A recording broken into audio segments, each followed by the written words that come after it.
नयाँ नेपाल साँच्चै नयाँ नेपाल नै हो र? परिवर्तित नेपाल साँच्चै परिवर्तन भइसकेको हो र? कि भोलिबाट गरिबी शून्यमा जान्छ? रातारात बाटोहरू बन्लान्, उठी गाउँले विकसित गाउँ भन्लान्।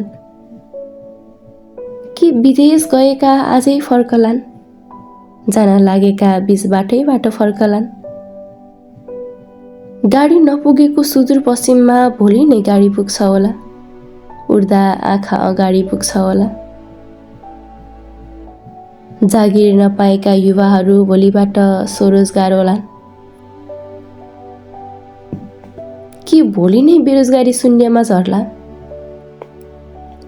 नातावाद कृपावाद एकै दिन हट्ला र? विद्यालय निजामतीको भ्रष्टाचार एकै दिन हट्ला र? नेता त परिवर्तन भए, अब हामी परिवर्तन हुने कहिले? तिमी परिवर्तन हुने कहिले? म परिवर्तन हुने कहिले? सोच्छ नेपाल देख्न चाहन्छौँ हामी, फेरि मैले मात्र एउटा कागज फाल्दा के होला भन्छौँ। मैले मात्र फोहोर फाल्दा केही नहोला, तर 3 करोड म मिलेर फोहोर गर्न लायौँ भने के कहिल्यै नेपाल स्वच्छ हुन सक्ला? मैले चिनेको मान्छे हुनुहुन्छ, काम छिटो हुन्छ।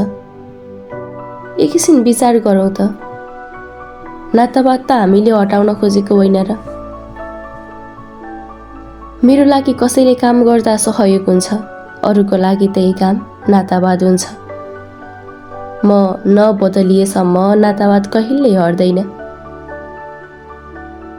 हामी मोबाइलमा भिडियो हेर्छौँ, भावुक हुन्छौँ बाआमाको दुःख देख्दा।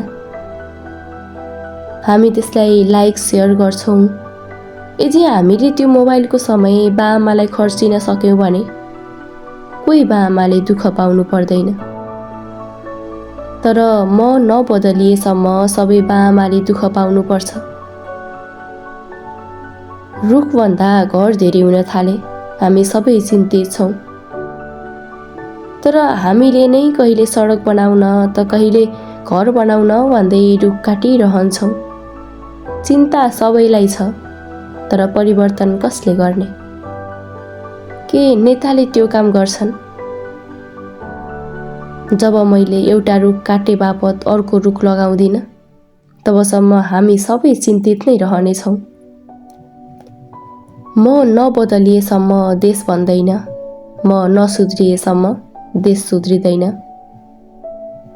नेता बदलिएका छन् तर जमिन उही छ, नेता फरक छन् तर जनता उही छन्। मान्छे बदलिएको हो, सोच बदलिएको छैन। म बदलिए देश बदलिनेछ, म सुध्रिए देश सुध्रिनेछ। परिवर्तन सम्भव छ, मबाट र हामीबाट।